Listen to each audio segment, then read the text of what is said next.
Welcome, everyone. Thank you for joining us. We're just going to wait a few minutes for Zoom to let everybody in.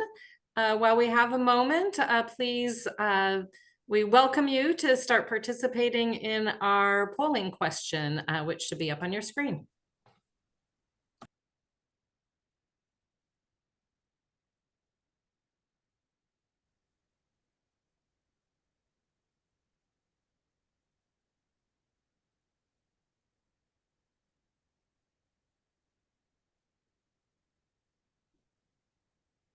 Well, greetings, everyone. Welcome to the webinar, True Costs of Artificial Turf. My name is Yayoi. I'm the founder of Zero Waste Ithaca. Thank you for joining us today. We are really excited about the great interest in this event. From the data, fresh data we just got right before the meeting, we have over 320 registrations across the country.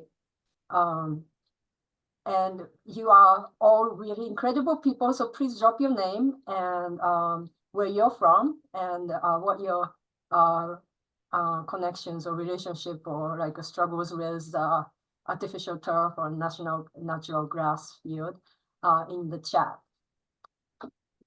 I want to also truly congratulate you all for being here today because you are among the inimitable presence of 3 whistleblowers among our panelists. So we are with heroes of our time. Please give a hand to Amy Griffin, Dr. Kyla Bennett, and Dr. Neil Carman. And, continue to give the hand and applause to all of the presenters and many incredible grassroots fighters who are not on the panel, but in the audience. And especially I want to give a shout out to Diane Woki for the incredible hard work done for decades on the ground fighting the power. We are so honored and privileged to have such an incredible group of panelists and supporters here today. Our group, Zero Waste Ithaca, is relatively new to the fight against plastic grass. I want to remind our audience that, and I learned this from Dr. Michels on the panel, artificial turfs are the largest point source of plastics in the world, bar none. And it is an environmental justice issue. This field of activism is fueled by fierce grassroots fighters here and on the panel and many others who helped bring this webinar to fruition today. The list of help I received is way too long, so I'm not going to mention it, but you know who you are. I really appreciate you. Thank you so very much. The purpose of this webinar today is to give an overview of issues pertaining to plastic grass throughout its life cycle, presented by topics by each presenters, and then present a viable solution to this problem. Amy Griffin is going to testify the harms that she has witnessed as a university soccer coach. Dr. Kathleen Michels will do myth busting for us to start out. And Dr. Kyla Bennett and Jeff Gearhart are going to present toxic impacts of plastic grass.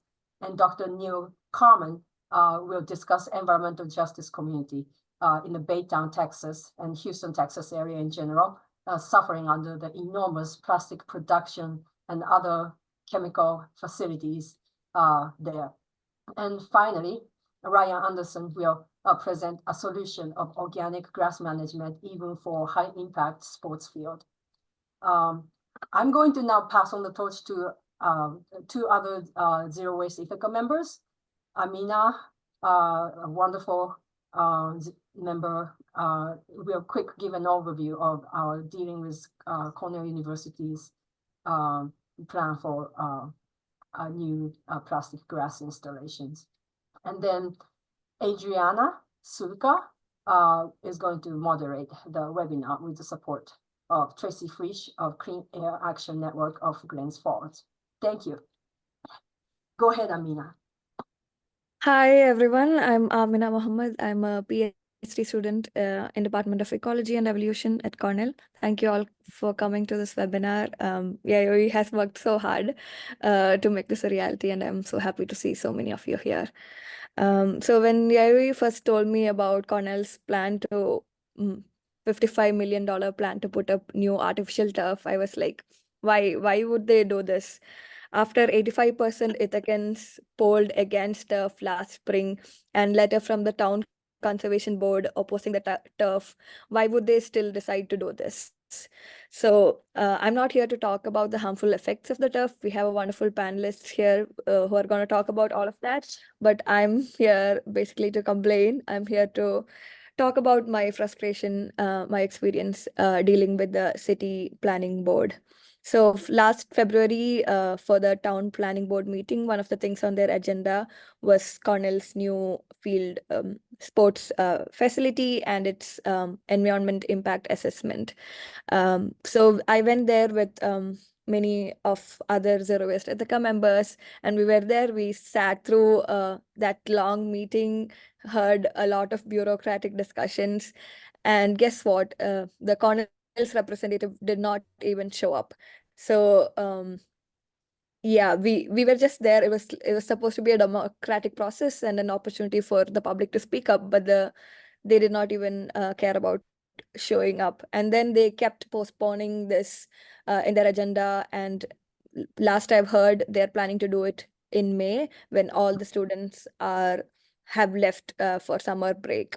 So yeah, it's been extremely frustrating, and I think it's very undemocratic that Cornell keep doing this, and it's yet another proof that Cornell doesn't really care about its stated values about sustainability, carbon neutrality, etc., freedom of expression, etc. It just is fundamentally, primarily a business corporation first and doesn't really care. Yeah.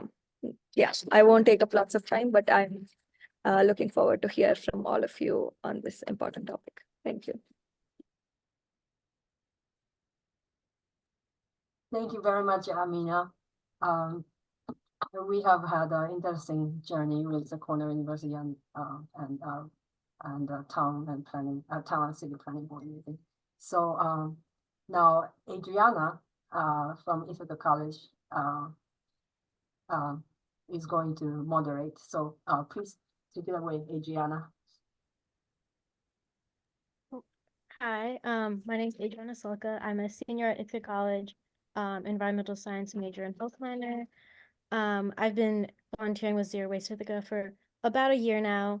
I just wanted to thank everyone for coming to the webinar and just wanted to get started, I guess. So the first speaker is Amy Griffin, who is a former University of Washington women's soccer coach, a player for the United States women's national soccer team from 1987 to 1991, was part of the winning team in the inaugural 1991 FIFA Women's World Cup. She currently serves as the head coach of the United States Deaf Soccer Women's National Team and the executive director of the Seattle Reign Academy. Amy has been instrumental in raising awareness about the health risks associated with artificial turf for women's soccer players, especially goalkeepers, by compiling data on athletes who have fallen ill. So take it away, Amy. Thank you. All righty, thank you. And thanks everyone for showing up. I think this is extremely important. Talking in front of a lot of people is not my favorite thing to do, but I realize that if people stop talking, then people aren't educated and the conversations stop.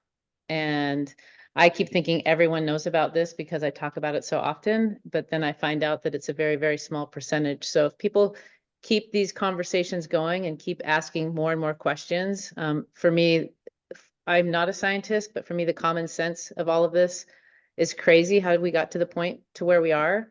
And so I need to just share a little bit of my background so that you can see why I'm in a really interesting spot. Let's see if I share my screen. So I worked at the University of Washington for 25 years. And the really unique thing about that is I coach the same demographic of soccer player in the same area on the same field. So for 25 years. And all of a sudden things started to change for me that were very, very noticeable. And the only thing that I could find that was different was the fact that the kids were now no longer playing on natural grass. They were playing on artificial turf. So a lot of other coaches don't have the luxury. They bounce around and move to a lot of different communities, or maybe they coach college kids and then they coach youth kids. I've coached campers, the same campers from the same area, the same college kids from the same area for the most part. And that's how I got involved, is I started connecting the dots, the little black dots, basically. So for my first few years, from 1996 to 2008, I did not know anyone, didn't bump into anyone that was sick, other than, you know, my grandparents and my great aunt and uncle. 0 people. And then all of a sudden in 2009, I knew personally 2 players. One might actually end up being on this call. 2 players that were diagnosed within 7 months of each other. And they were the same age, and they weren't necessarily playing on the same club team, but they trained in the same facilities. And they were both elite level goalkeepers, which means they played a lot. They trained a lot. They hit the ground a lot, and they were on the artificial turf a lot. And so that went from 0 to 2. And I was like, huh, that's so weird that these 2 kids that I've coached, I mean, they were both bald at the same time and both very, very sick at the same time. And it unfortunately started out as a little bit of a joke, because they were like, what's up with the crazy goalkeepers? Why us? They were like, why us? And one of them said, I wonder if it's those little black dots, because we get them in our eyes and we eat them. And they get stuck on our gloves. But when you catch a ball, the black dots that are stuck on there, either on a rainy day or because your gloves are sticky, they'll end up flying into your face. And I said, oh, come on, Jordy, come on. I'm sure it's fine. You know, I'm sure it's fine. Let me go up to University of Washington. Let me go ask some people so I can make sure to ease your concerns. Well, so I legitimately went to go make sure they knew that it was safe. I was not out with an axe to grind. And everywhere I turned, someone said, you know what, I always thought that was a bad idea. And this is why. So then I went down that rabbit hole of, these are the 2 keepers. Then I went down that rabbit hole of, well, what are these black dots? And 2 clicks later, you find out that at the time, the black dots were tires. And the next click is tires are made of carcinogens. And the next click was carcinogens have been known to cause cancer. So then my list of 2 went to 9 within less than a year. And these are 9 people that I personally knew. They were either former teammates of mine, and I was lucky enough to play a lot of soccer at a high level. So again, they were like these 2 goalkeepers that you see. Or the interesting part is 4 times a year, we would go visit Seattle Children's Hospital just to do some community service. And the one commonality that we had is we weren't allowed to ask about their diagnosis or anything, but they usually ask the soccer team if it's a soccer player. So we say, oh, you play soccer. What position do you play? And 7 of the 9 of them on my list were goalkeepers at the time. So then I got to thinking, well, why in the heck goalkeepers? There's only 1 or 2 goalkeepers on a team of 18 to 22. So it's the smallest percentage of a position. And so then I went down that rabbit hole. So why am I concerned? I do think the field turf is responsible for more chronic injuries. Underneath that plastic grass can be 9 to 12 inches of sand and rubber. So if you picture yourself walking on the beach and if you step one way, it doesn't correct itself. You step one way, it kind of goes even more that way. Like, it's hard to walk on loose sand. The impact on a wet day, or 5 to 10% of the crumb rubber in the sand leaves every year in people's shoes, and the pieces get broken up so much that they get into dust size like particles. So when initially maybe the cushion was okay, in a few years it's just as hard as cement. So the concussions just from landing on it, the chronic injuries from, it'd be like running on the pavement over and over again. So back injuries, the ACLs, just picture yourself running on cement where you have to take short steps before you cut and turn versus running on a nice grass field where you can kind of plant and turn. So I think just playing on different surfaces is a big reason. And then I have to look at my two friends, you know, that had cancer at the time. And then these pictures are the Women's World Cup. FIFA, the governing body of the world governing body soccer organization, allowed the women to play on turf fields, but the men didn't. They refused to play on it because they felt it was very unsafe. And so these are pictures of players, the women that played during the World Cup. Karen Bardsley didn't get to play in the first couple of games because she got a black pellet in her eye, and her eye became so swollen and inflamed, and even part of her face was swollen, that she missed half of her World Cup. And then I just show these pictures because I think a lot of people that are looking into this and saying, oh, it's safe, they don't really realize the relationship that kids and goalkeepers and players have with the field. So the picture on your top left is just a ball or a person running on it, and that's how much crumb rubber is lifted up off the, like, so I don't know if the science, the people that have said they've done all these long-term studies, which I don't think they have, are they doing a study when the crumb rubber is disrupted, like when, and all these chemicals are mixed together, it's not one chemical separate from another chemical. And then you look at the two pictures on the bottom, this is where the goalkeepers live. This is what the goalkeepers live, with their faces in there. We get them in our, like I said, we get them in our abrasions. We get them, and then if you watch a goalkeeper on TV playing in a match, you say, wow, what an easy position. They're just standing there most of the time. But on days of training, this is just a normal youth soccer practice, and this is 20 seconds of a practice. Oh, let me go. Let's see if I should do it the other way. Let's see here.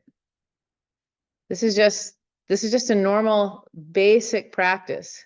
So picture that on a hot day where the fields can, you know, on an 80-degree day, the fields can be 121 degrees. Picture those particles getting smaller and smaller and smaller over time. And they're wearing short sleeves.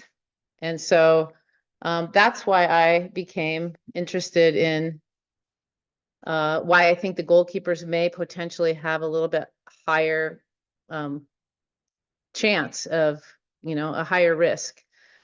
So if you do the math, at a goalkeeper training, keepers hit the ground on average of 40 to 120 times a training. And it doesn't have to be like these huge picturesque dives. It's just literally just repetition over and over and over again. So then I dug a little deeper and realized the 4 pathways. And again, I am just a soccer coach. I am not a scientist. So it didn't take me long just to come to these conclusions. But the 4 ways of the chemical exposure you can see here are these 4. We get all 4 of them on a regular basis. I mean, I remember taking a shower, and I'm a goalkeeper, and the skin on my elbows and my knees and my hips had been removed when I played on the field turf. And I remember just like wincing, waiting to clean those areas of my body, and then having this sheet stick to me at night, right? So we would get those black dots in there. Again, you see the X's. That's an average number of people on a soccer team, and the 1 red X is the number of goalkeepers on a soccer team, right? And if there's 2 goalkeepers on the team, that usually means there's 4 or 5 more field players. So then so that list from 0 to 2 went 2 to 9, and then I went from like 9 to 15. And when I went to Children's Hospital, you know, it was the same thing. Oh, what position do you play? And they say, oh, I play goalkeeper. And the hairs on the back of my neck would begin to rise, right? And then one nurse heard me talking to one of the children, and I said, oh my gosh, you're a goalkeeper too. So am I. That's awesome. And she walked by and she said, what? She goes, that's so weird. You're like the 4th goalkeeper that I've hooked up to chemo this month. And I said, well, can you give me the goalkeeper's name? And she said, I can't. Of course she can't, right? But so anyway, so my list kept growing, and it's now, and then it made a local news station. So now it's not all people that I know. But the interesting part is the percentage of goalkeepers is still so much higher than the percentage of field players that play on a soccer team. And I've kept the list, anyone that emails me. So there are a couple football players. The football players are linemen. I think the baseball players, the majority of them are catchers, which again, they probably get more, they get the ball more than anybody, like every single play of the game. So this is what the list looks like right now. And it's just, again, people that hear about the story. Usually I can tell that something in the local newspaper in some part of the country went out, because then someone emails me and says, can you please put my son or daughter on your list? She has cancer. And the interesting thing, not only the fact that there's more goalkeepers, the interesting part to this list is I took out these 4 specific ones. So there's 4 types of cancer that are in here. The average age of these types of cancers for Hodgkin lymphoma, there's 3 that are age 14, right? Lymphoma is like, I should have lymphoma way at my age, in my mid-50s, more than these kids should have lymphoma. The 3 players on my list with lung cancer, they're all 3 goalkeepers, 100% of the people on my list that have lung cancer. And their ages are 19, 26, and 27, and have never smoked a day in their life. The 4 with ovarian cancer, ages, the median age range is 63 for people with ovarian cancer. And it's very rare in people under 40 years of age. And then thyroid, again, 1.9% have thyroid cancer, ages 0 to 20. And these players, 13 players, are under 25 years old. So for me, those were just enough red flags to know that I am going to keep talking about this until someone can people have tried to prove that they can't find the cause of it, but no one, in my opinion, has proved that it's safe, right? Not even close. And so, again, here's just a little different way to look at the data. That's really concerning to me.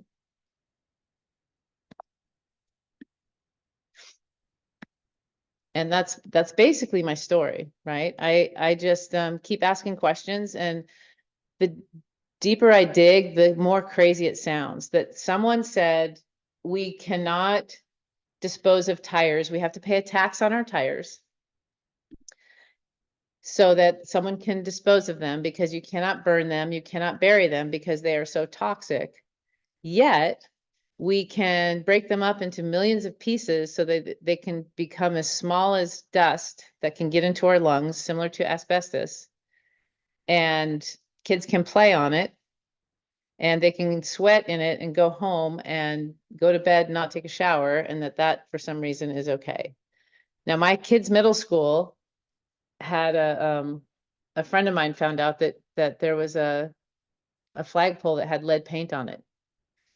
And it was removed the next day because that was an easy one, right? And there's so many chemicals that are unregulated in this field trip stuff that it is bizarre to me that we got to this point, right? That the train is almost off the tracks with the momentum of, this crap on our fields. So that's basically my story. Thanks for listening. Thank you so much, Amy. Those statistics were really scary. I had no idea. But off to our next speaker, just so we can keep the flow of this, is Dr. Kathleen Michels, who is a neuroscientist and a founding board member of Safe Healthy Playing Fields and One Montgomery Green. She has also served on the Public Health and Zero Waste Committees of the Maryland Sierra Club, over 40 years of experience conducting, reviewing, and managing biomedical research, including at the National Institute for Health, and she's been raising awareness of the problems with artificial turfs and a better natural alternative in her Montgomery County in Maryland community and around the country for over 15 years. So yeah, take it away, Kathleen. Thank you. Thank you very much. So yeah, it's my privilege to be following up on Amy Griffin. She's one of the first people. Her experience really kind of brought the problems with synthetic turf to my attention as a parent, as a mother, and as a scientist.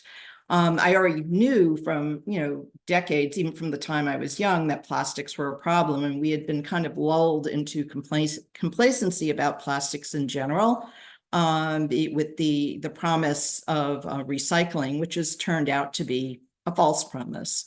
There is no plastics, as it turns out, are full of toxic materials. So I'm going to do a little myth busting here. And hopefully my presentation, I had a little problems with my computer, will turn out okay. So if you can go to the next slide, please.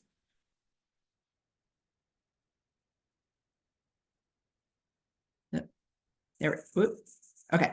So just to, really important, I mean, why are we even talking about plastic carpeting outside? Which, knowing all the problems with plastics and that are piling up in the world, or in our, turning out to be in our blood and the placenta, and our food. So why are we even talking about plastic fields? Well, so grass is safe and healthy. It's used, leagues around the world choose grass. FIFA requires it. As Amy Griffin well knows, the Women's World Cup team actually sued FIFA when they were required to play on synthetic turf in Canada. I forget what the year was. It was like 2015 or 2016, I believe. So in general, all over the world, grass is the chosen material for Major League Baseball. Baseball actually started out at one point very early on adopting synthetic turf and quickly went away from it, in part because of the high heat. You can imagine in a game of summer, they're standing out there and their cleats would literally melt.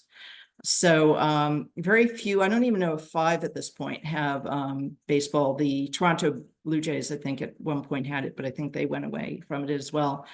Now, more recently, the NFL players, football players have complained about synthetic turf since it was introduced, in every iteration that it has. And they're really demanding now for the league to go back to grass. So why, next slide, please. So why does the NFL go with grass? Why do colleges? Mostly it's looks in terms of the NFL, because it's, looks nice and green and bright, like that slide, that picture at the top. That's the promise. You'll get this beautiful no or low maintenance surface. But if you look at the 3 photos on the bottom, one is one of our local high schools where I live. That was only about 6 years old at the time. What looks like grass there is actually the blades of synthetic turf that we're breaking down, and the black is the tire crumb pellets. The middle is similar, is another field with during rain, the plastic blades in the synthetic turf have been wearing down, and the tire crumb flows off. And then on the right, you can see the pellets that Amy Griffin was talking about, bouncing up into the air. And you can imagine if as the athletes fall on this surface, they're doing the same thing that this ball is, and all those pellets. But not just the pellets. So every time you step on a surface, basically a cloud of dust of whatever that surface is made of surrounds you. If you could go to the next slide, please. Okay. So I don't have the slide that I was, but a cloud of dust surrounds you. If it's a natural material, it's going to be surrounding you with that natural material, which your body, your lungs, evolved to deal with. And in fact, it's been shown that the microorganisms in soil, for example, are necessary for young children to be exposed to for their immune systems to develop appropriately. And there's a hypothesis that one of the reasons we have more autoimmune diseases is because we don't have as much interaction, exposure to soil and vegetation through our lives as we did as we evolved and even in previous generations.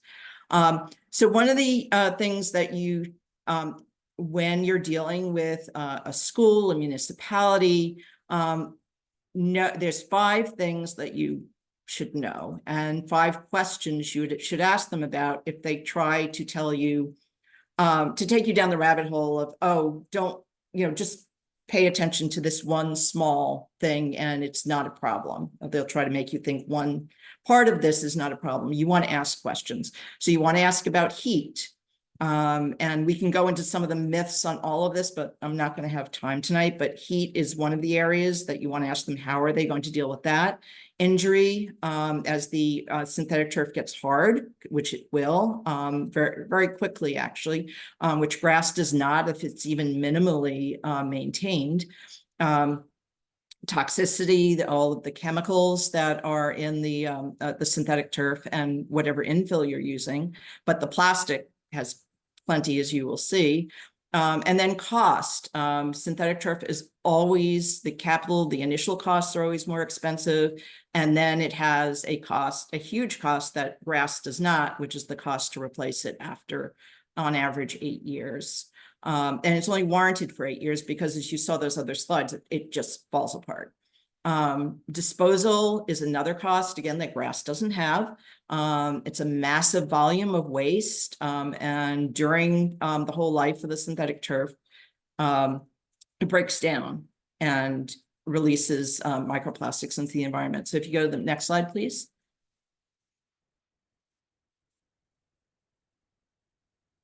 So here's another, here's again on the left is the field with the disintegrating plastics. On the right, you can see just a handful just scooped off the field of that plastic.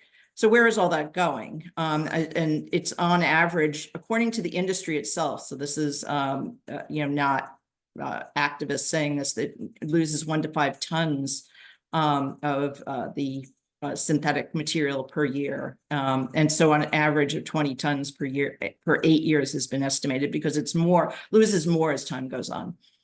If you ignore the loss of the infill, the fields become too hard and the plastic carpet is damaged. As the carpet is damaged, more infill gets lost. So is this the next slide? I just went out of viewing mode. I'm not sure why. Okay, it's not on full screen mode, but I'll keep going. So as the synthetic turf fibers go off of the field, they flow into streams, rivers, and oceans. And this is there's several studies now looking at how much of the plastics in rivers and oceans are from plastic turf. And so a recent one in the journal Environmental Pollution showed that 15% of plastics in rivers and oceans are from plastic synthetic turf. A Chinese study showed similar, so they're coming up with similar numbers, 12%. And of course, on land and in water, these microplastics are deadly, and they look like grass or vegetation to the birds and the fish and the turtles and other wildlife that can consume them. And of course, next slide. Okay, I'm not sure if you could get this back into full screen mode, that would be great. But so of course, when these go into water, they will release whatever toxic chemicals are in it. So I just want to quickly note the heat on synthetic turf. And I won't dwell too much on this. There we go. Okay. Whoops. Okay, if you just stay on that slide, thank you. So the heat on synthetic turf, no matter, this is, even the industry accepts that synthetic turf gets much harder than grass. And you can see on the left, that's the fluorescent imaging image of the synthetic turf and natural grass fields on the right. You see the blue is cool, that's the grass field. The red is 155 degrees, and this is a 90-degree day. Okay, next slide. Okay. So as the synthetic turf fibers, and this is, we're just talking about the fibers now, we're not even mentioning the infill. So this is, 40,000 pounds of plastic. So the plastic, plastic breaks down, period, whether it's inside or outside, but especially outside. And the toxic substances in the synthetic plastic will be released into the environment or into people's bodies when it gets into their bodies. And that's one of the reasons why there's a lot of concern right now about microplastics in the environment. The toxic substances in plastic cause hormone and immune system disruption. There's neurotoxins, carcinogens, and cardiovascular problems. And that's from the plasticizers in plastics, such as phthalates, UV inhibitors, heavy metals such as lead and cadmium, which help to keep the colors bright. So you saw that bright green color at the beginning. More recently, we've found out about PFAS chemicals, and a study from Sweden identified up to 38 pounds per field, which is a huge amount. So they found some synthetic turf lower, but up to that amount in a field. Considering that in water, parts per trillion is not accepted. There really is no safe level of PFAS, just as there's no safe level of lead. And then, of course, the particulates, we talked about the dust, the micro, the nanoplastics. Nano materials can actually get into the body, can actually get into cells and neurons and cause inflammation and other problems, which may be part of what's leading to the cardiovascular effects. Okay, next slide, please. Okay, that was the heat slide. I already said that. Next slide, please. Okay. I won't talk too much about this, but the surface gets hard. Basically, synthetic turf, if you've ever been on it, it's basically it's a carpet, a plastic carpet rolled out on a base of rocks, unless basically a foam shock pad is put underneath. But either way, it gets hard. And of course, that generates more injuries. And it requires a lot of maintenance. So there was a question at the beginning, does synthetic turf require more or less maintenance? It actually requires about as much as grass, but just different types of maintenance, and it requires more maintenance as time goes on. And unlike grass, you can't renew it. It's once it's worn away, it's worn away and unsafe. So I won't go over all the things you need to do to adhere. Next slide. There are significantly higher injury rates on synthetic turf, and there's a lot of debate on this, but it's definitely ankle injuries are definitely higher, and just the athletes in general, because they're falling on a harder surface and a less forgiving surface, and because when they plant their feet, they're planting their feet into something that doesn't give. So grass, one of the things that owners, like the NFL owners or school owners, like about synthetic turf is because they're looking at it. And if they look at something that has divots in it, well, those divots were the grass giving way instead of an athlete's ankle or knee. The synthetic turf doesn't do that, but it stays looking pretty. So which would you rather have, an injured player or a pretty green field? Okay, next slide.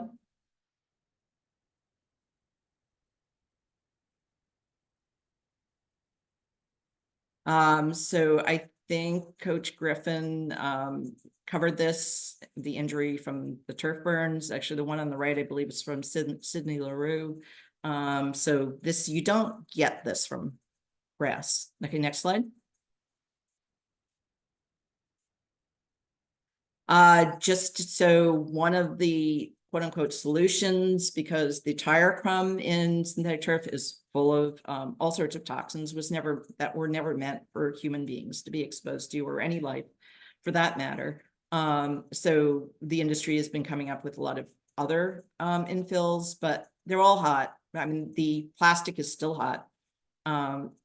all the alternatives are still ground up, granular, and migrate off the field, and have performance problems. And so I won't go over them all, but just to be aware, here's some of the options. But the plastic will always be hot. And I can go into, if someone wants to bring up some of the myths that the industry brings up, they're mostly, that 4 feet or 5 feet off the field, it's not that hot anymore. But I always like to say, the athletes aren't playing Quidditch, they're on the field. And like Coach Griffin showed, they're actually often literally on the field, full body. So next slide. Just a 2-minute warning, Kathleen. Oh, okay. Again, here's some of the infills. You can see those washing out, so that doesn't do you a whole lot of good. So this is on the left, this is a washout, I believe, of a pine infill, which is one of the the plant-based infills, which they've tried to use. But again, the plastic is still the problem. Next slide. And there's just more. Next slide. Again, the washout. So again, there's a solution: well-engineered, well-maintained grass fields. Dr. Jared Minnick, who's the sports manager at the Maryland Soccerplex, they just released information about redoing their Soccerplex. I think 24 fields, I believe it was, for I'm trying to remember, 1.8 million. It was the amount, the 2.1 million, the amount that it would cost for 2 synthetic turf fields or maybe 3 synthetic turf field replacements. They did 24 grass fields, which will last pretty much forever, if maintained reasonably well. And even if they're not maintained, they can be renewed. But maintaining them, it's about, it's not that much more extensive. A lot of it has to do with aeration, which often isn't done on fields and is not difficult. So I won't go all into this because we don't have time, but basically synthetic turf is always going to be more expensive than grass, and grass can be, if it's installed correctly, if it's maintained correctly, and using just relatively simple, but state-of-the-art construction and maintenance solutions, can be playable in even rain, in previous times would be rain out and muddy situations. Next slide.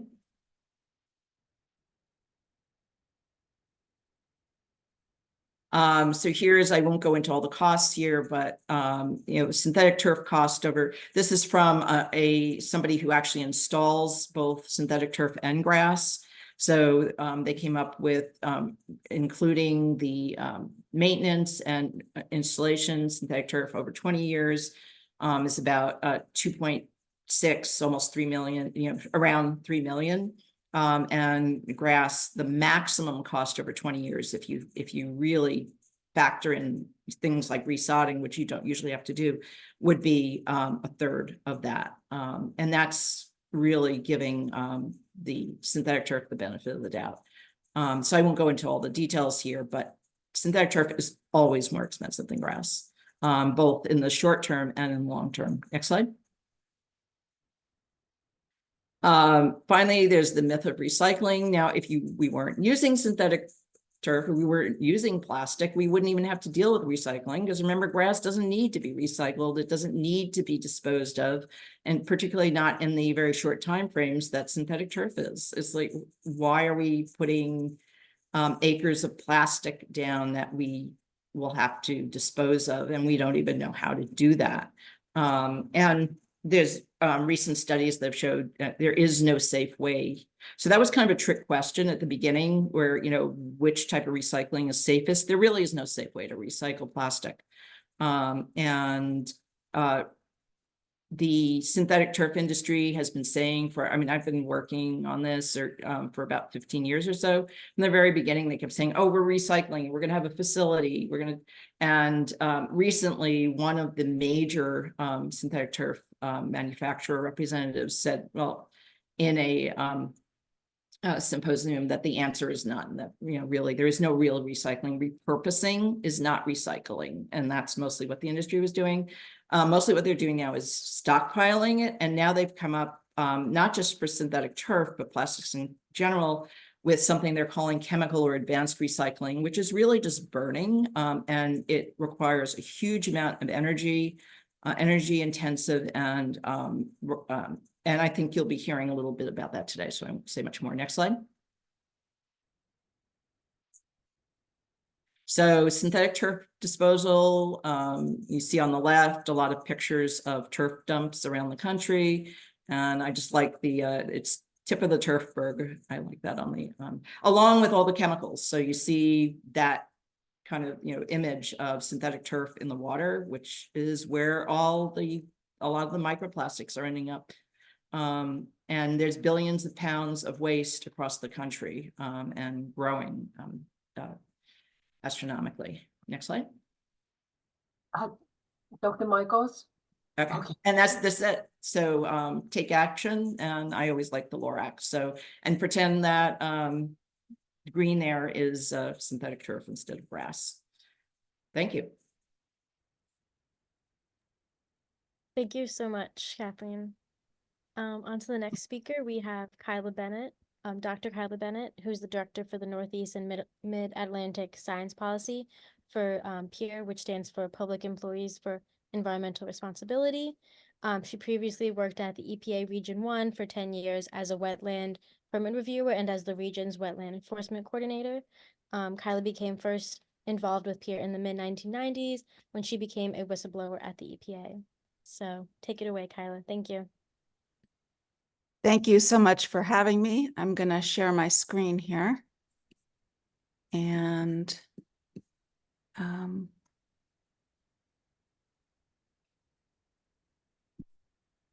okay, here we go. So I'm going to be reinforcing some of the things that both Kathy and Amy said. I'm going to be talking to you tonight about health and safety concerns with artificial turf. So before we really dive into this, I want to show you what turf actually looks like, because a lot of people are confused about the purpose of the infill.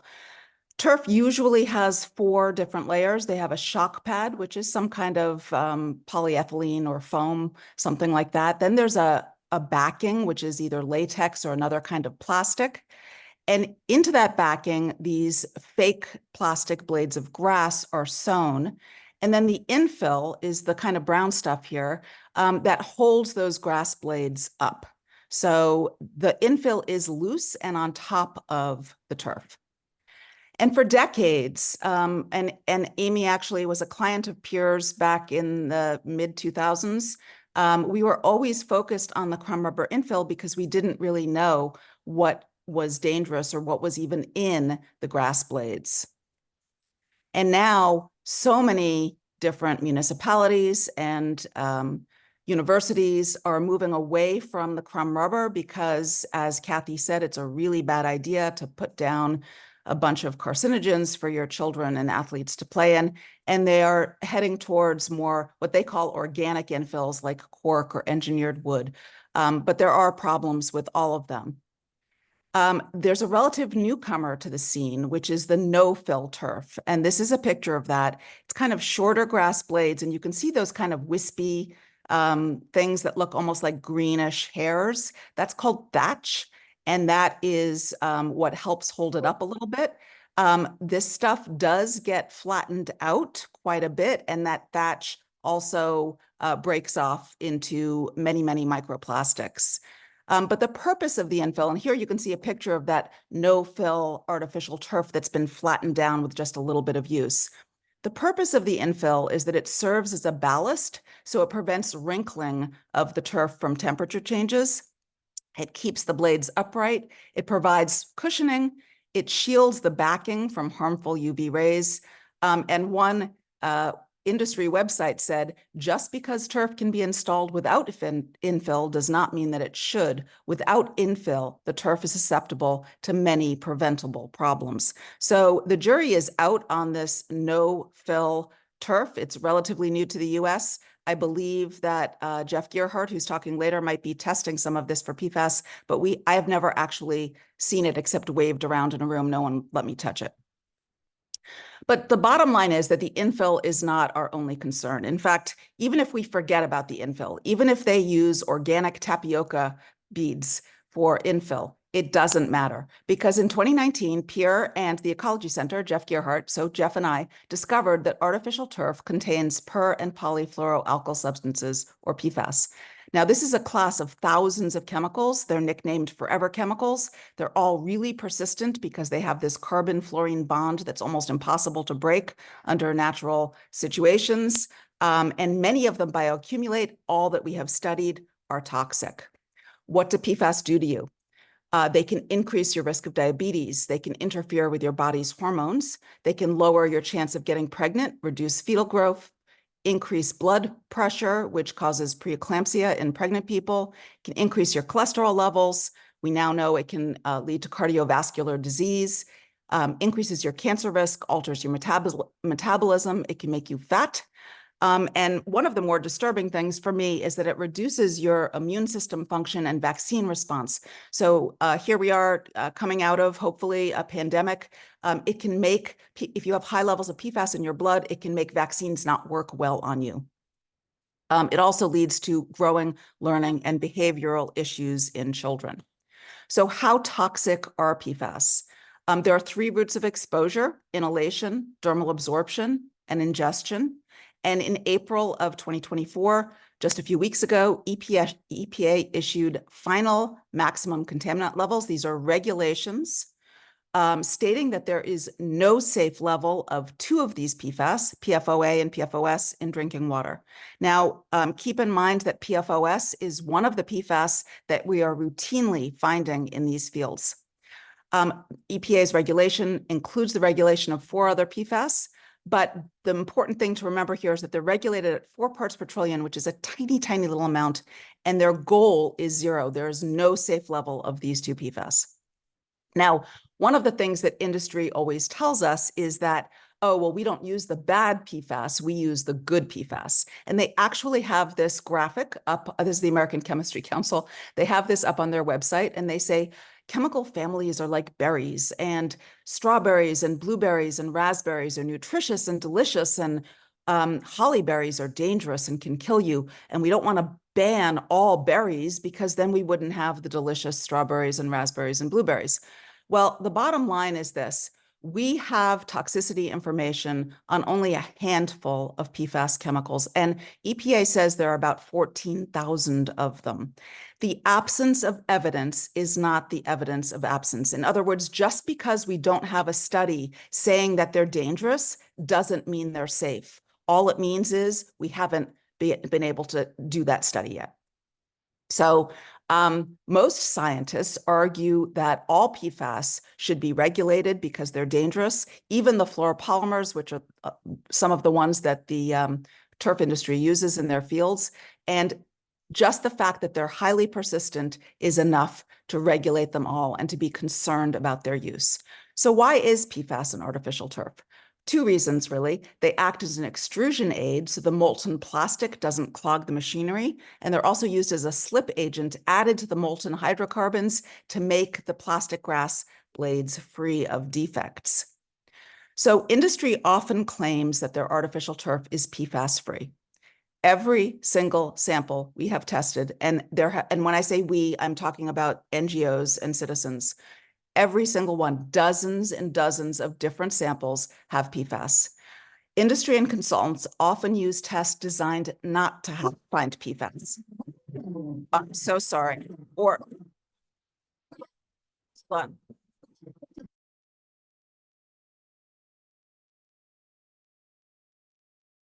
Sorry about my dog there.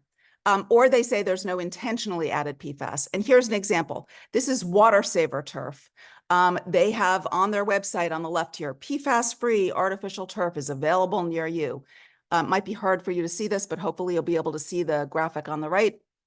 They actually tested for various PFAS. They tested for PFOS, PFOA, and a couple of others. And the detection limit is in milligrams per kilogram, which is parts per million. So their detection limit is 0.01 parts per million, which, if my math is correct, that's 10,000 parts per trillion. So remember, there is no safe level, zero safe level of PFOA and PFOS, and they're testing it down to 10,000 parts per trillion. So that's why they are able to say it's PFAS-free.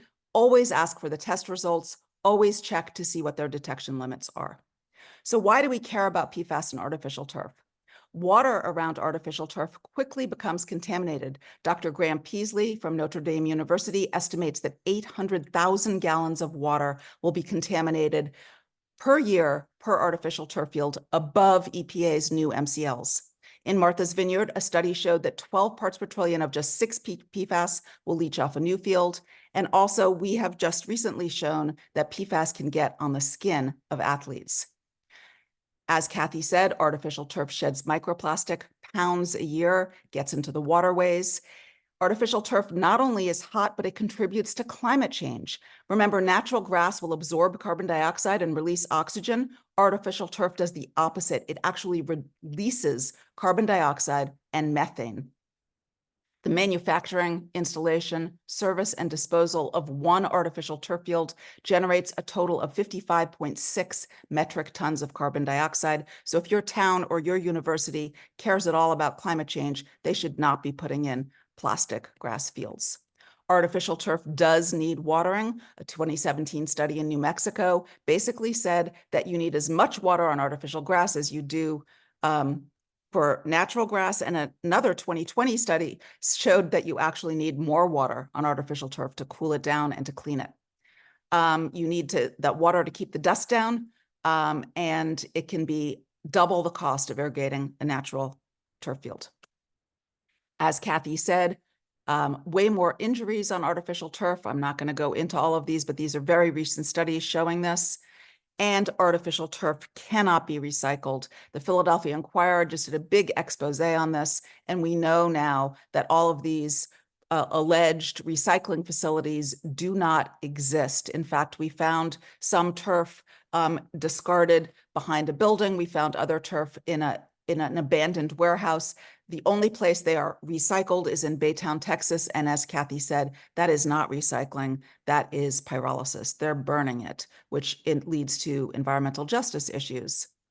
Artificial turf does not drain well in bad storms. In fact, EPA says that artificial turf is impervious as asphalt. The picture on the left is from West Virginia. That's after a storm, a rainstorm, just a regular old rainstorm. And the one on the right is from Australia after a rainstorm. This is what happens to your artificial turf. What's the option? Natural grass and organic grass. This is a YouTube video. I'm not going to play it, from Springfield, Massachusetts, a city of 150,000 people. They only have organic grass fields. This is what they look like. That takes care of your pesticide problem. No pesticides on organic grass fields. If they are designed correctly and built correctly, they are better than artificial turf. So in conclusion, artificial turf is a bad idea environmentally. The year is 2024. This is a fossil fuel product. We do not need them. We do not want them. They're poisoning you, and they're poisoning your water and your soil. And natural grass is a much, much better alternative. Thank you very much for bearing with me. Thank you so much, Kyla. I just want to note, I've seen some repetitive questions in the chat on whether this is being recorded. This webinar is being recorded, and we will send it to all the to all those who registered in the next couple of days. And this event is scheduled to end around 9. It may be a few minutes after that, but I just wanted to make a note of that because I saw some questions about that in the chat. For the next speaker, we have Jeff Gearhart, who is the research director of Ecology Center in Michigan. He has worked for over 20 years on a wide range of environmental issues, including air quality, pollution prevention, life cycle assessment, consumer product testing, and green chemistry. Jeff has spearheaded numerous chemical policy market campaigns, co-authored multiple peer-reviewed articles on toxics in consumer products, pioneered citizen science in the use of X-ray fluorescence technology for toxics testings in products, and developed the now internationally recognized healthystuff.org product chemistry disclosure product, and his extensive website of robust advocacy resources, and product testing results for more than 100,000 products. So take it away, Jeff. Thank you. Thanks, everybody, and I want to thank Amy, Kathleen, and Kyla for all the work they've done and the great presentation. I'm going to focus on taking a step back and focusing on broader issues with plastics and polymers in products like synthetic turf.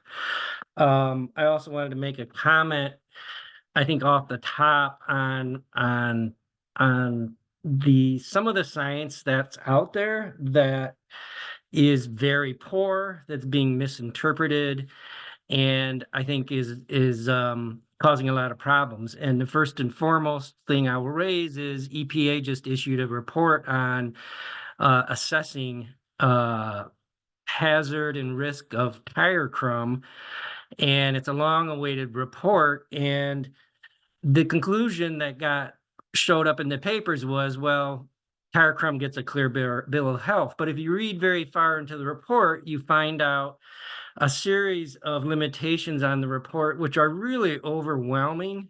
And so I wanted to just quote a few of those from the end of this report, and you'll get a sense of the problem we have with industry-influenced science and even regulator science that's not asking the kind of questions that are of concern to communities, that are concerned to athletes in these fields. So a couple things they mentioned in the conclusion was the data they looked at was not adequate to support exposure modeling approaches. They noted there was limited or no data for some of the important parameters needed to estimate exposure for athletes using synthetic fields with tire crumb rubber. Again, that was the point of the whole study. There are a large number of chemical substances associated with tire crumb rubber infill that have not been included in exposure assessments. Lack of certainty and identification of many of these chemicals and lack of measurements inhibit a more complete cumulative exposure assessment. So this is the science that EPA hired a contractor to do, and that is purported to give crumb rubber a clean bill of health, but you have the report itself essentially saying we were unable to look at almost all the important parameters. And we have too much science that's happening where it's being influenced by industry and we're arriving at these conclusions. So I want to mention that off the top. There are inherent problems with plastics and polymers in the environment. Plastic products leach toxicity. We have multiple studies showing, whether we look at it in a lab setting or in an environmental setting, that leachates from plastic products, including artificial turf, are hazardous and toxic, and they impact. You can look at it using a lab cell assay. You can look at it using zebrafish. All of these endpoints show that all of these plastics impact and cause toxicity to biological systems. So that's our starting point. So when we talk about PFAS, which I'll mention later, that's just one example of the slew of chemistry that's in plastics. So plastics are made of polymer backbones. That's the bulk of the material, but also intentionally added substances, including processing aids and additives, some of which Kathleen and Kyla mentioned. Also importantly, there's non-intentionally added substances. So those can be impurities, reaction byproducts, degradation products, and a range of other additives that show up in plastics. So plastics without additional chemicals are not plastics. They simply would not exist. We know this because we can look in the 1950s, polymer science were trying to address the issue that a lot of plastic materials marketed lacked properties for broad and practical applications. So since that time, extensive research and development has went in to make them usable and durable. And that occurs by adding additives to these plastics that typically are not covalently bonded, meaning they're in between the atoms in the plastics. They don't stay put. So we've known since the 50s that these chemicals are needed to make plastics fit for engineering purposes. And these include things like UV stabilizers, which we already mentioned, as well as now we're seeing antibacterials, and then a range of chemistries that are just related to other engineering functions. I wanted to the Norwegian Research Council just a month or two ago released a state-of-the-art review of all the hazardous substances in plastics, including polyethylene, nylon, and polypropylene. Those are the three main polymers we see in artificial turf fibers, mainly polyethylene, but there's also nylon and polypropylene. This report synthesized evidence on more than 16,000 chemicals that have been found to be present in plastic materials and products. So again, I will emphasize to everyone, PFAS is a major issue. Plastics themselves is the bigger issue. These plastics are full of all these chemicals. A mere 6% of these chemicals are currently subject to international regulation. So we have a lot of chemistry showing up in plastics that are not regulated. More than 4,200 of the plastic chemicals are of concern because we look at 4 endpoints: persistence, bioaccumulation, are they mobile in the environment, and are they toxic? We call that PBMT. So this study identified 4,200 chemicals that are in plastics that fit that category. And over 1,300 of these chemicals of concern are known to be marketed in plastics and have been found in many studies looking at this. The report highlights a bunch of data gaps, and this is an issue. A quarter of the known plastic chemicals lack basic information on their identity and have ambiguous and missing information on their functions as well as hazard information. So we're dealing with products that have been marketed and put into the environment that we see hazard endpoints happening when we test them in labs, but we don't even have complete hazard information on the thousands of chemicals that are in these products. So this underscores the need for greater transparency and understanding this. But when we think about artificial turf, we have to think about that these are polymers and they're very complex chemistry. And that complex chemistry is inherent to these plastics. We cannot have these plastics without this chemistry. We found that out in the 1950s. And then the other thing is these are complex mixtures. I think Amy mentioned at the beginning. Our environmental science is at such a rudimentary state of assessing the impact of these mixtures. We have these chemicals, and it's very difficult to assess the full hazard of it. So this study, including looking at polyethylene, again, our dominant polymer in grass fibers, looked at all of the chemicals and identified 15 priority group chemicals. So one of the approaches that we advocate with PFAS as well as these other chemicals is we need to try to address them as a class or a group. So I wanted to just mention, and I'm not going to go into details, we can go into it in question and answer, but just some of the groups that were identified in this study that are critical concern: aromatic amines, aryl aldehydes, alkyl phenols, silicate esters, aromatic esters, bisphenols, phthalates, benzothiazoles, organometallics, parabens, azodyes, benzophenones, chlorinated paraffins, and yes, PFAS.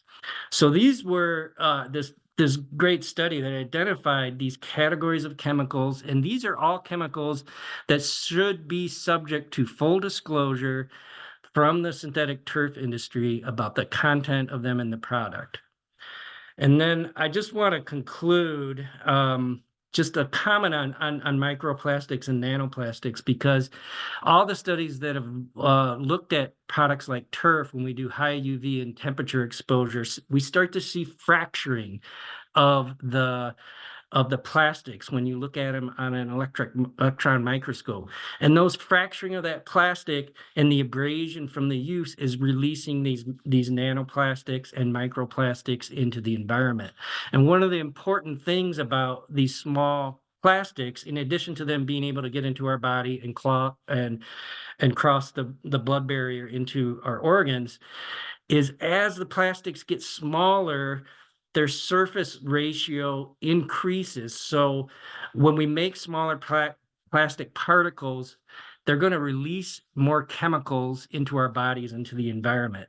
So the fact that this particular product category, where we have abrasion, fracturing of the carpet threads into the environment, is there's a clear mechanism for which that will become more hazardous to humans, so and to wildlife. So I didn't have time to prep slides, but those were just some comments I wanted to add and observations, and then I will hand off to the next person. Okay, thank you so much, Jeff.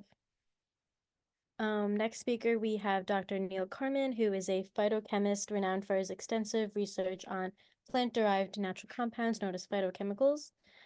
During his time as an inspector at the ODSA office at the Texas Air Control Board from 1980 to 1922, Dr. Carman conducted over 200 annual plant inspections, documenting air pollution law violations and preventing expert guidance on compliance strategies.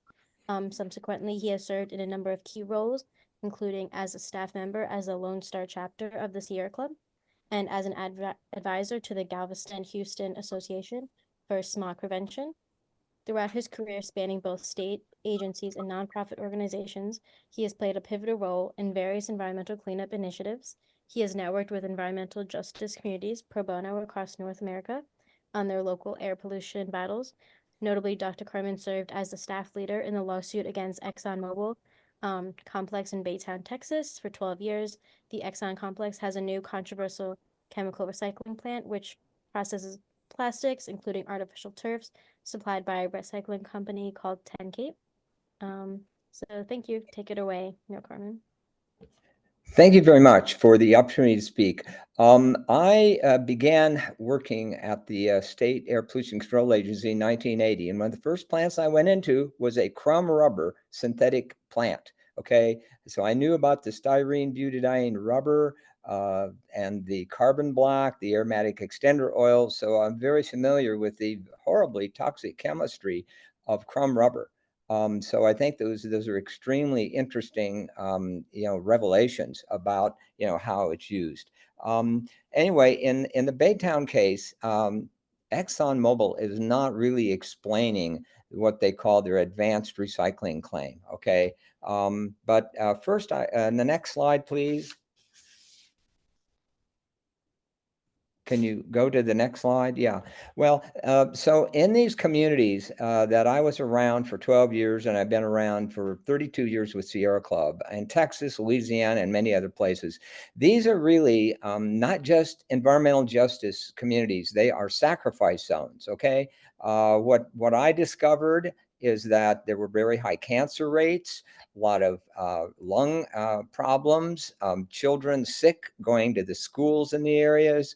And I heard this from the Black mothers near these plants. And so, the problems in these communities is really, it's mind-boggling, but it's very serious, from the production of plastics and the pollution that results from it. Next slide. Now, Exxon Baytown is in the Houston area, and on the far right of this picture, this is basically the 23-mile-long Houston Ship Channel. And these are industrial communities, and Exxon Mobil's Baytown complex is on the far right there. It's an enormous complex that's over well over 1.5 miles long. The next slide zooms in on it a little bit. Can you go? Yeah. So there you see, kind of in the middle of the Exxon Baytown complex, and it's two big chemical plants and a refinery, and I've been in it, and it's a lot of pollution coming out of many stacks and flares. And then to the left, right of the community, right of the plant, you'll see where the communities are around the Baytown area. They're to the east, the northeast, the southeast, and but the pollution doesn't just stop at Exxon Baytown. Okay, it goes way down. The next slide, please, shows that there's a big refinery to the southern part of the plant. There's a large chemical complex, and then ethylene crackers where they're cracking ethane gas to ethylene to then send to a polymers plant and make polyethylene. Anyway, this pollution doesn't just stop at Baytown. It drifts all the way down through these ship channel communities, these sacrifice zones, and into Houston. Okay, and sometimes coming into Houston at night, I would be over 20 miles from these ship channel plants, and I could smell it miles and miles away. Next slide, please. This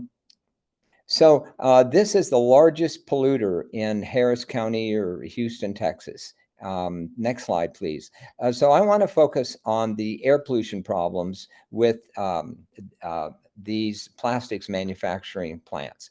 Number one, there's very large amounts of air pollution, which most people aren't aware of. Some of it's legal, some of it's illegal.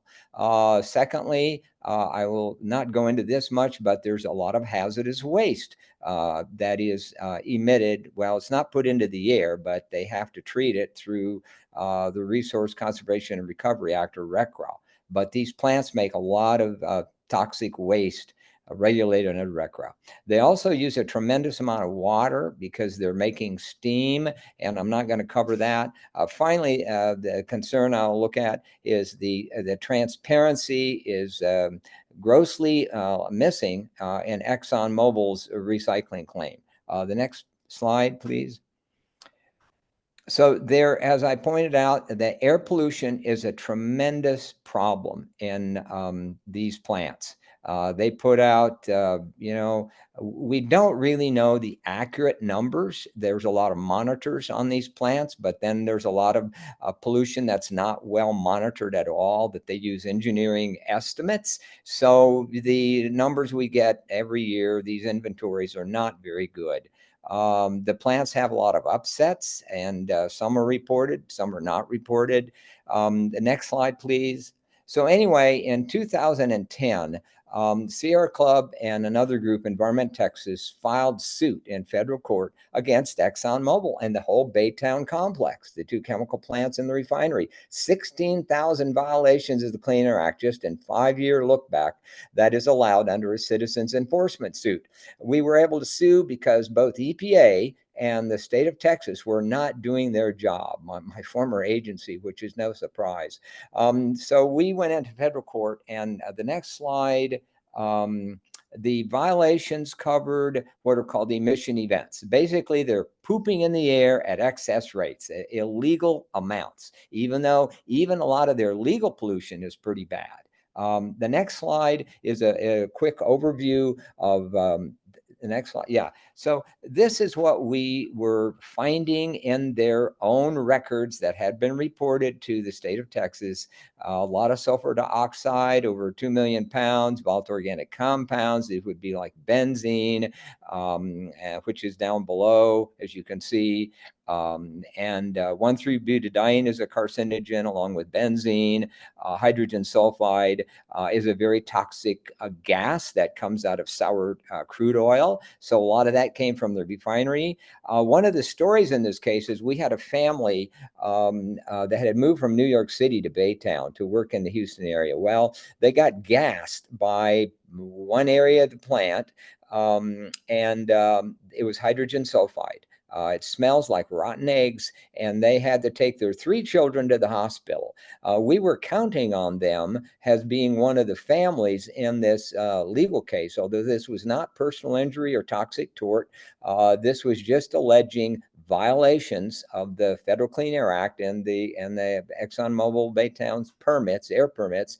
And so the family wound up moving out of the area because it was so bad. But that gives you a flavor for, just in a 5-year period, how many pollutants and millions of pounds. The next slide. Summarizes the so-called upsets or emission events, they like to call them, but they're illegal events where they're dumping a lot of chemicals into the air. And did we know the totality of these events? No. The plant, we are convinced, did not report all of these. There could be many more, 2-3 times as many, maybe smaller events, but they were under-reporting thresholds, is what Exxon Mobile claimed. So that gives you a flavor that there's a lot of problems at these plants where they exceed their permit limits and they're dumping chemicals into the air at enormous rates. The next slide. So this slide just highlights a few of the pollutants that they emit. The criteria pollutants are regulated, but again, we don't have perfect numbers by any means. They're just guesstimates, and that's what goes into these inventories. But a lot of volatile organic chemicals, some of that are carcinogenic, like benzene and other benzene type compounds. And flaring is a big issue where they have these large open-tipped burners that smoke and emit a lot of pollution. That's where a lot of the pollution came from, flaring events. And then I would just mention that, next slide, please, that in terms of hazardous waste, this is another area where there's a lot of sham recycling. There's been incineration of this material, which does not all burn up, and it creates a lot of toxins. There's also dumping in these RCRA landfills in drums supposed to last for 10,000 years. There's also deep injection wells, and some claims of recycling if it's not too toxic. But so what is the hazardous waste? It's mixtures of highly toxic chemicals that the plants cannot break down, and they can only burn it maybe in a regulated hazardous waste incinerator. But this is one of the real downsides of plastics manufacturing, is hazardous waste production. Next slide. Okay, let's go on. I've already covered that. And one of the reasons, by the way, that we have a lot of this problem with landfilling and burning of wastes, garbage, plastics, hazardous waste, because in 1988, Congress passed the Ocean Dumping Ban Act and said, stop putting all this stuff into the ocean. So EPA had to come up with some solutions. Landfilling, they pushed for landfill expansions all across the US, new landfills, incineration of so-called non-hazardous waste material, but even a lot of hazardous waste. So this is something that myself and other folks have been fighting across the US, is new incinerators, hazardous waste incinerators, because these will emit cancer-causing chemicals, ones that change the DNA, ones that cause birth defects, neurotoxins, immunotoxins. It's really pretty crazy that the EPA would push this. Next slide, please. So what about Exxon Mobil's, claim of, advanced recycling? Well, they are not identifying all the types of plastics and the volumes that they are putting into their pyrolysis process, which they claim is a new process. So that information is missing. We don't know what their outputs are. And next slide, please. And also, third, is that they're using a pyrolysis process, which heats up these plastics, and that takes a lot of energy to produce that pyrolytic heat. and that's going to cause some degradation of the materials, but we don't know, how much heat is they're using. Finally, I will just say that Exxon Mobil is continuing with massive scale plastics manufacturing compared to the tiny scale of its recycling.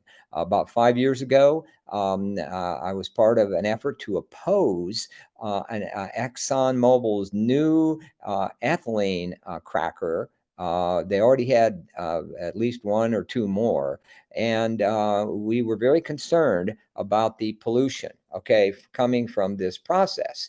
And so, but we lost, and so Exxon went ahead, built it. So they are not just, making huge amounts of plastics, they're increasing the amounts.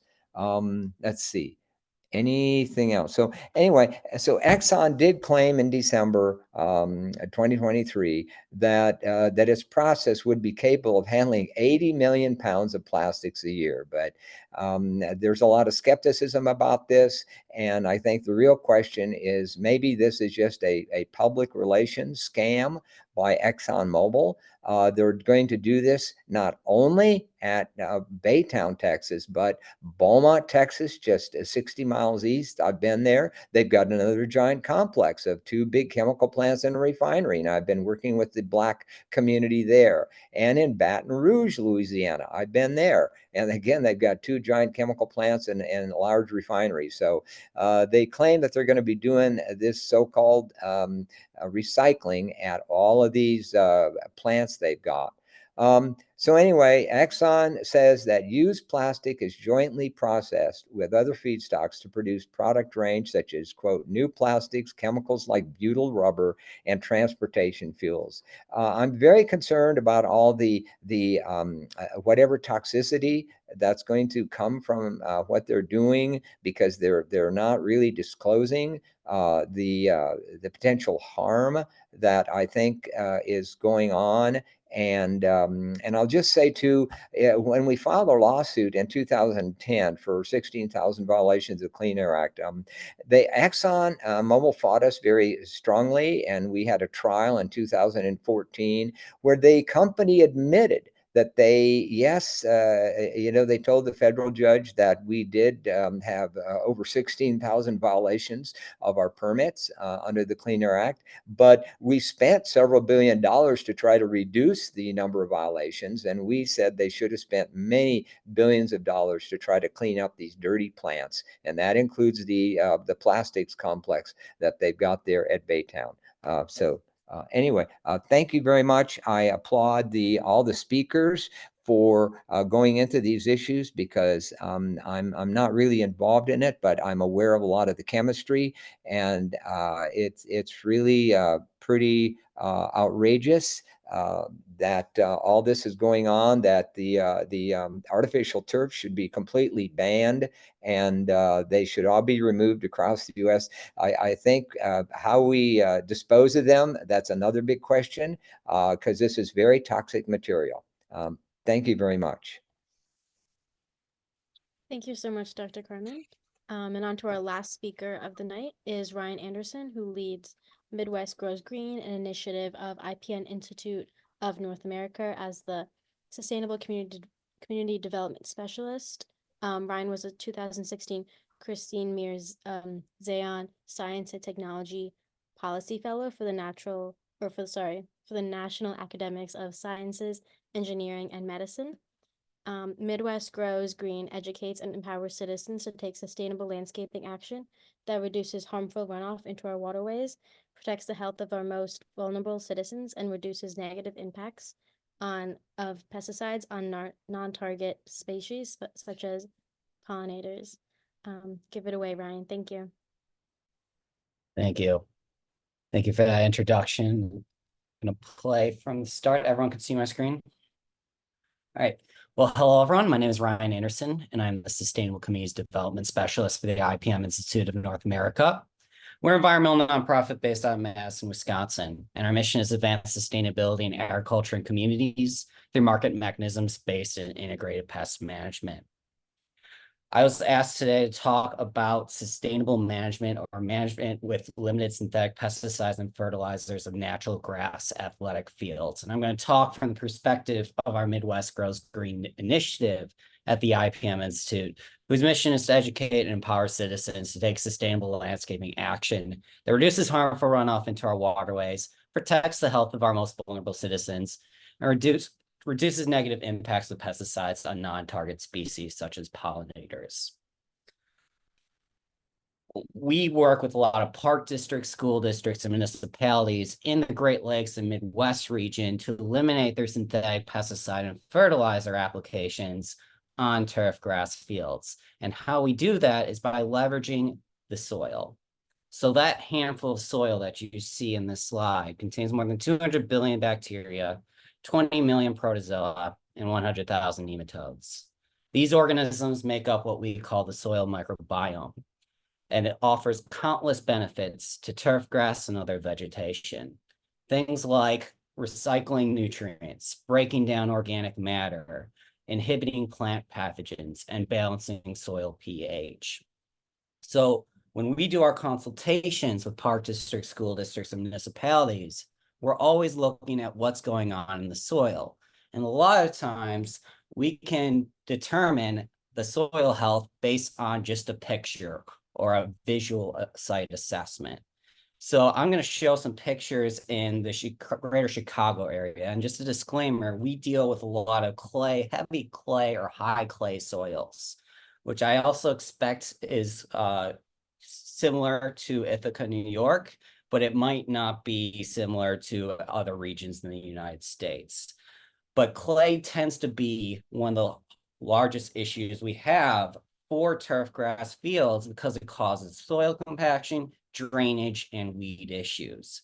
That is what's going on in this image from this picture. The weed in question is called henbit, and it is thriving in compacted soil. You can see in this image of this close-up that we're dealing with cracked soil.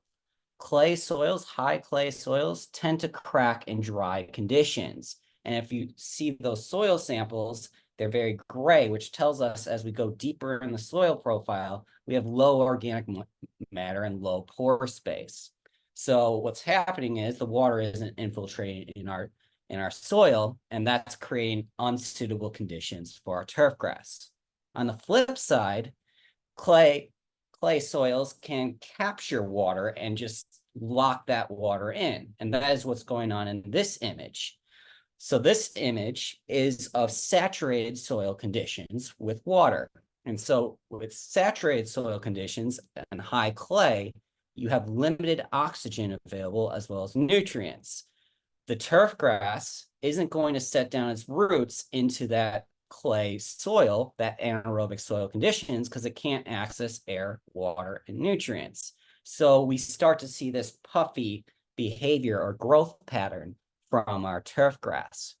And if we take some soil samples from this area, we can see kind of disfigured soil structure that we have in both of these soil samples. One is a deeper soil profile, one is much thinner because it's compacted, because something went over it to compact that heavily saturated soil. So what is the soil structure that we want? I say that we want, for clay soils, and really any soil, we want sponge-like soil structure.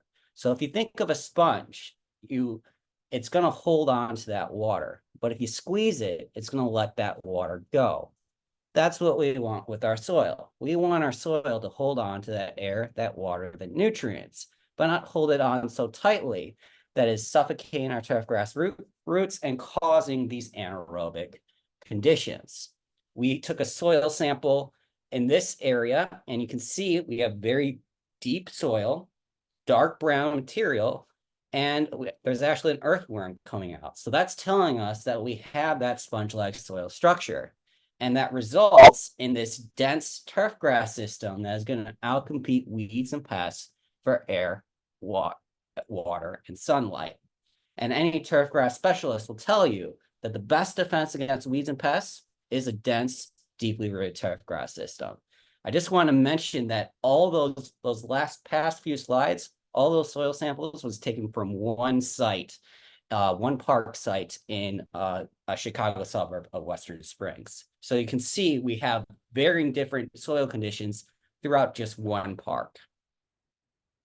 So how do we amend high clay soils? I'm going to cover some low cost options, and then I'm going to look at some higher cost options for athletic fields specifically. The first thing that we can do is we can mechanically reduce the compaction of our clay soils through aeration.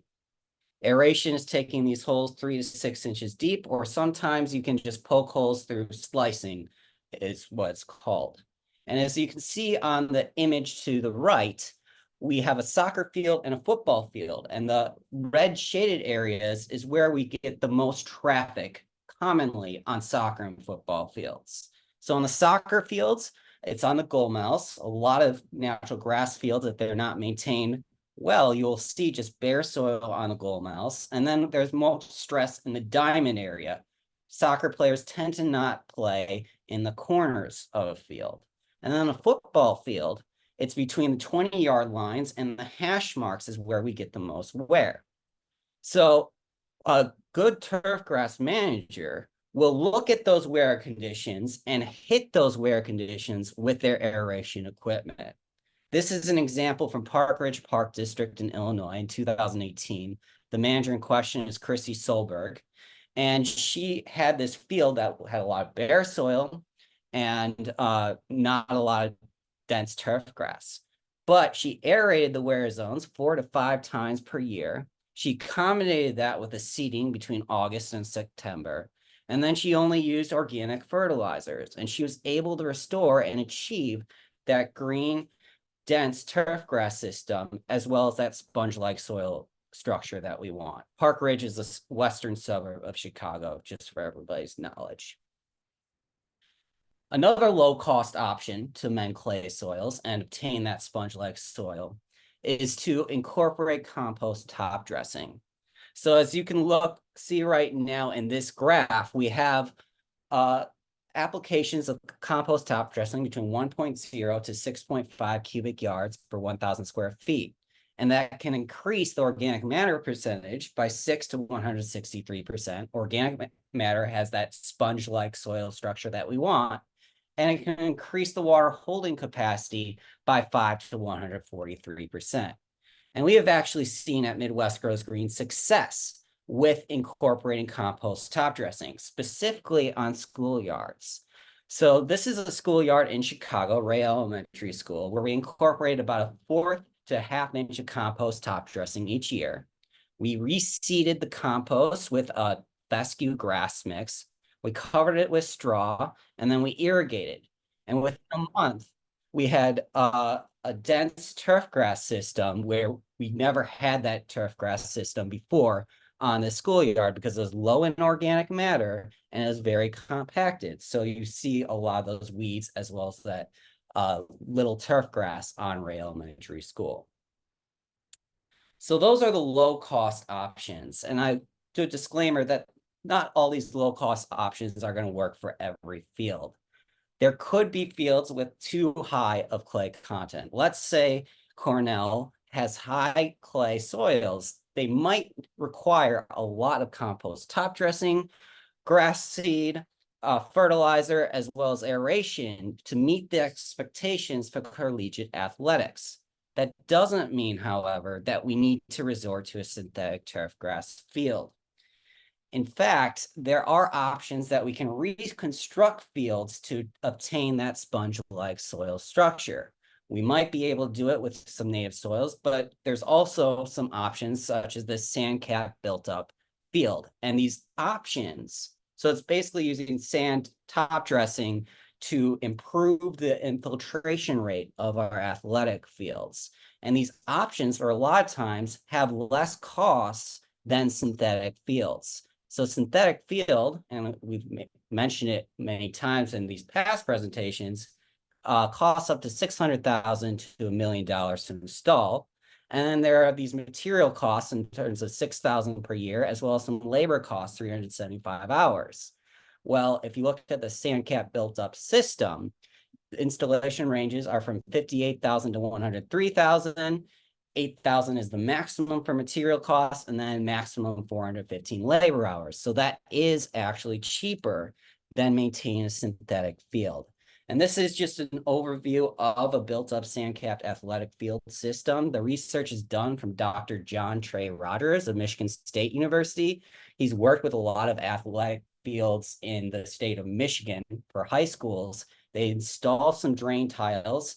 They put some coarse sand over those drain tiles, and then they periodically add some sand top dressing that is approved for use in golf courses as well as athletic fields. So this is a good way to improve drainage if you're having too much clay soil in our fields. And then you can accommodate that with some new technologies. There's one new technology called Drain Talent, which is a company based out in Europe, and they're using this technology for many athletic fields in Europe. The technology with a sand-based system will extract and store excess waters during periods of high rain. And then it will recycle that excess water during dry conditions. So it can stay green throughout a drought condition, and it can stay in play during after high rain events. So that technology is called Drain Talent. There's many more strategies that we can do to manage athletic fields without synthetic pesticides and fertilizers. If you want to learn about some of these opportunities, I highly encourage you to visit our website, lawnandland.org, where we have interviews and some case studies with managers like from Drain Talent. I know Jared Minnick was mentioned during some of these presentations. We have an interview with him, and we talk about compost top dressing, grass selection, organic fertilizers, and the list goes on. So that is a freely available resource at lawnandland.org. And if you want more on-the-ground technical assistance, we do have our technical assistance program here at Midwest Grows Green, where we have some turf soil scientists that do the consultations, and we develop 3-year sustainable landscape management plans that if you follow all those practices, you should be able to eliminate your synthetic pesticide and fertilizer use over a 3 to 5 year time period. So if you're interested in anything that I just presented, my name once again is Ryan Anderson, and my emails are anderson@ipminstitute.org. And thank you for having me for this important session. Okay, thank you so much, Ryan. So now we have about 15 minutes left. We're going to move into a short Q&A session. All right, so first 2 questions are for Amy. I recently saw some news coverage that said that cancer data on Amy's list was not statistically significant. Could Amy please respond? And just to go with that, maybe you can answer in one. Amy, have you worked with any statisticians for analyzing this data? I have not. I have met with former people that used to work at the EPA, and they said back when they worked in the EPA, this would have been these points of data would have been called a cluster, and it would have been very concerning. I did meet with a statistician at University of Washington. That was the first person I talked to. And they were the ones that said, you need to do some deeper research. They didn't have enough data. And like I said, it's just a list. It doesn't have all of the right questions for people to answer all the right answers to figure out for sure. But in there, I have 3 people that played on the same team for about a decade that have cancer. So that are young. So if I knew one person in my class that had cancer, I would have thought that was weird. But to have 3 people on the same team that have cancer and it's not a red flag to anyone is crazy. And the fact that no one has taken the list, the fact that it's still called Amy's list is hilarious to me. That no one has said, hey, let me follow up with this and send a survey that does ask more questions. And I don't know, but I'm still keeping track of it until someone does take it over. Yes. Yes, I have a comment. on that too, because I think maybe Dr. Michael can speak better than me. So I will, Dr. Michaels, please, about the state of Washington's study. Yeah, just, I mean, I won't go into detail, but Dr. David Brown and Richard Clapp, who are epidemiologists, actually responded to that the Washington State study that was done in response to the basically what's kind of preliminary data, I would call it, from what Amy's list.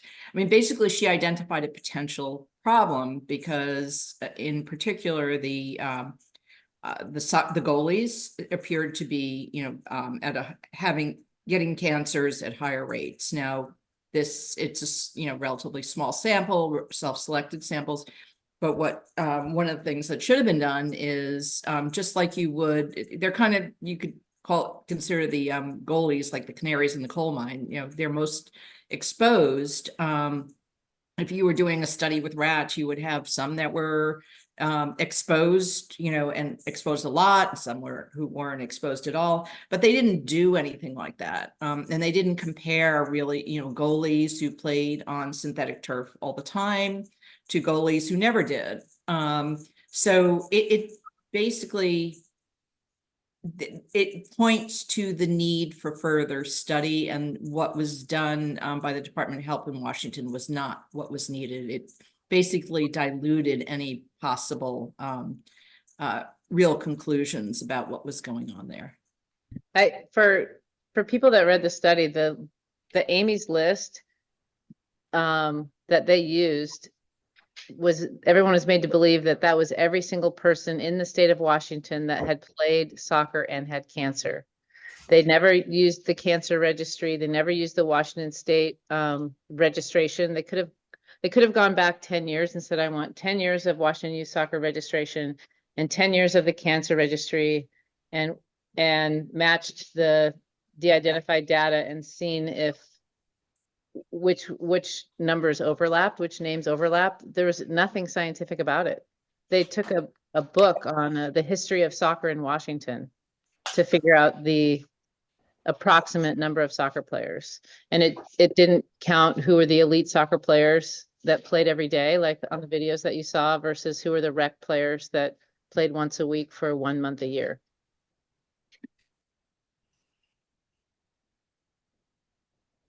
We will include the letter from Dr. Clapp and Brown in our follow-up email.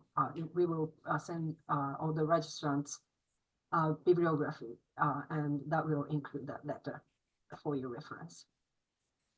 And also, I wanted to mention that Cornell University's team is using that study from state of Washington as a source of authority about the safety of artificial turf.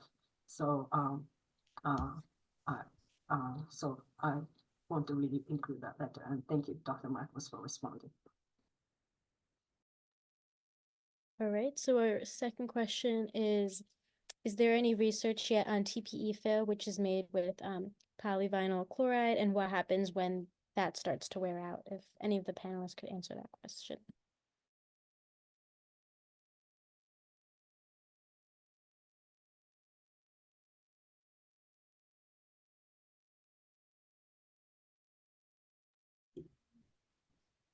Can you repeat what it's are they talking about thermoplastic elastomer, TPE? Yes. Yeah, made with polyvinyl. It's plastic. It's any of the plastics are plastic is plastic. We're all becoming aware of the problems with plastics. So TPE isn't any better than the plastic carpeting itself. No, it's a bad idea. There's even so one of the infills, which to my mind is kind of the most cynical, is plastic coated sand. At least sand is a natural material, although it has its own issues. But then you coat it in plastic, and it's like, and they call it EnviroFill. It's an oxymoron. It's crazy. Anyway, yeah. So TPE is, I mean, it has, I don't know what exactly the additional or additives that it might have, but at any rate, it's plastic. All right, moving on to the third question. It seems like turf manufacturers are targeting municipalities and school districts because that's the only market left, and we don't have experts to advise us against it. Thoughts on that? They absolutely are. And the thing I see all the time is these consultants, these landscape consultants who say, you know, your child will not be competitive. Your child will not be the next Tom Brady unless you too can play on artificial turf. And they pit schools against each other or towns against each other and say, well, town X over here just put it in, and you play them, so they're going to have a competitive advantage. And they just buy into it hook, line, and sinker. It's sad, but we're trying to arm the citizens who are opposed to this with the facts so that they can fight back. All right. Fifth question, are there any alternatives to plastic playground surfaces that are also ADA compliant? Someone was asked this question by my town when they complained that the plastic surface added PFAS to the already expensive PFAS problem and couldn't find any that were ADA compliant in the Northeast. Engineered wood is allegedly ADA compliant, but so is corkine, which is a cork product. And that's as flat as the PIP, the poured in place surfacing, and it does not have PFAS. It's CORKEEN.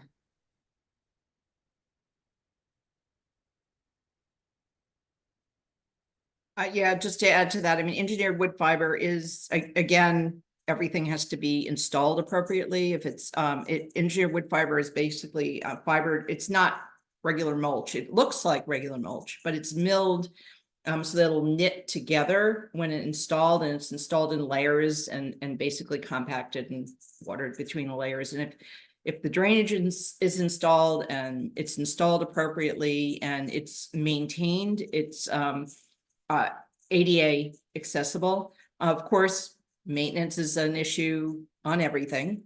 Even the poured in place, often they put that down, they go, forget about it, and immediately it starts developing what we call potholes. You know, basically it's only like a 3/8 of an inch surface. They can put a thicker surface on, which is also rubber, by the way, so it has whatever toxins are in rubber generally. But the tire waste is below that surface, and with all of the lead and other you know, toxic materials that are in tire waste. So the engineered wood fiber is cheaper, and it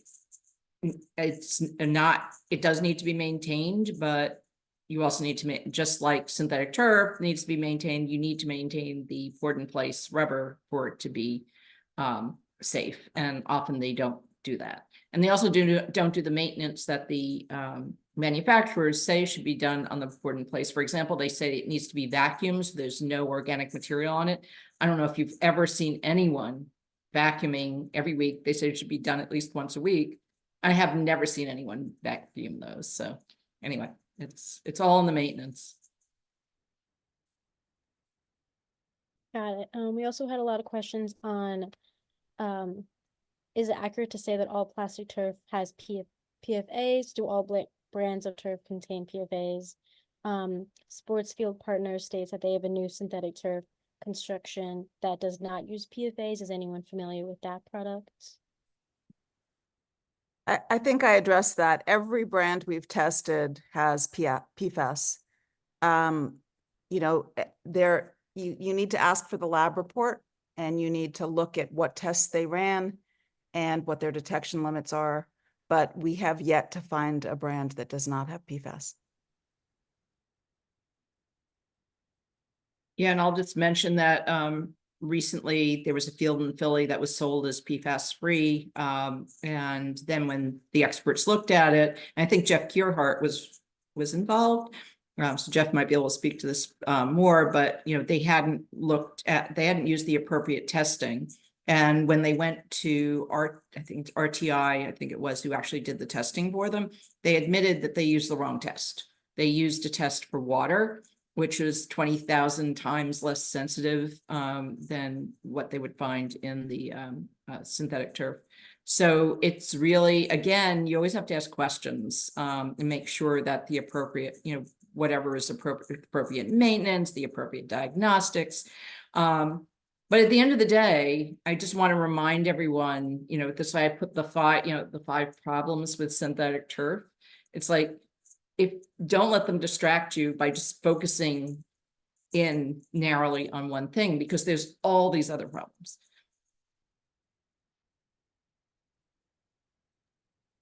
All right, and then we probably have time for just one more question. I saw some questions at the end concerning Ryan's talk and the drain talent, and some were asking if those drain pipes are plastic.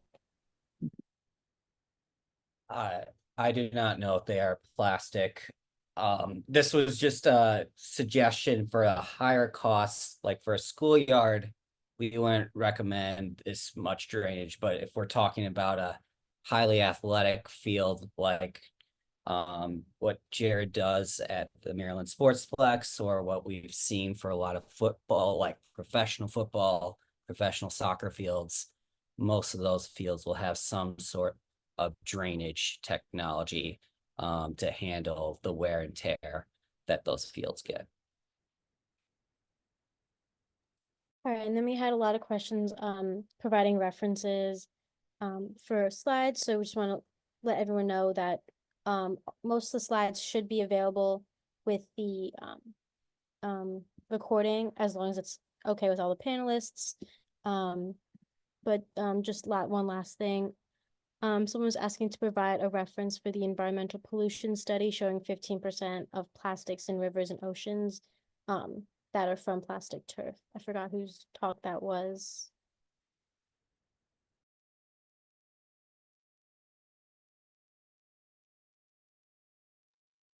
Both Kathy and I mentioned that. I can send that to you guys and you can forward it on. Okay, great. I think that's all that we have time for today. Yes, thank you very much for all the registrants, and so many of you stick around until the end, and I really appreciate it. Sorry about the chat malfunction. This was totally unexpected.